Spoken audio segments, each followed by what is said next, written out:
Le soir du 31 octobre, je me promenais dans la forêt avec mon chien.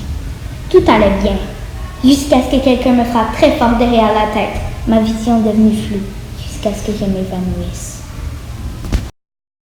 Quand je me suis réveillée, j'étais devant une vieille maison qui avait l'air d'avoir plus de 100 ans, et mon chien était disparu.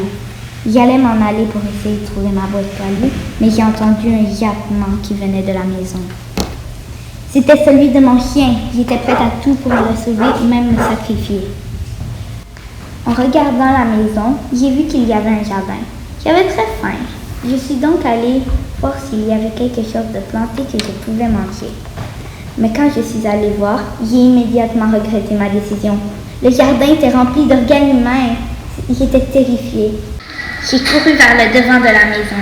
J'étais prête à ouvrir la porte, mais j'ai entendu quelqu'un en train de courir pour s'en aller. Mais cette même personne a crié à plein poumon avant que le silence s'empare de la forêt. Je n'avais plus de temps à perdre. J'ai essayé d'ouvrir la porte, mais elle était lourde et très vieille. Elle avait l'air plus vieille que la maison. Quand j'ai enfin réussi à l'ouvrir, elle a fait un long grincement. J'ai mis le pied dans la maison et j'ai aussitôt entendu quelqu'un rire diaboliquement derrière moi. J'avais la chair de poule. Je sentais que ma fin arrivait, mais je n'ai jamais renoncé. J'ai entendu mon chien japper et cela m'a motivée.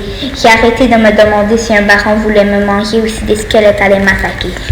Quand je suis entrée dans la salle où mon chien était enfermé, tout était noir. Tout à coup, j'ai entendu une alarme. Je pensais que c'était un cauchemar et que tout allait se replacer, mais non. Ce n'était que ma montre qui me disait qu'on était 7 heures. C'est à ce moment qu'un homme squelettique m'arracha le cœur.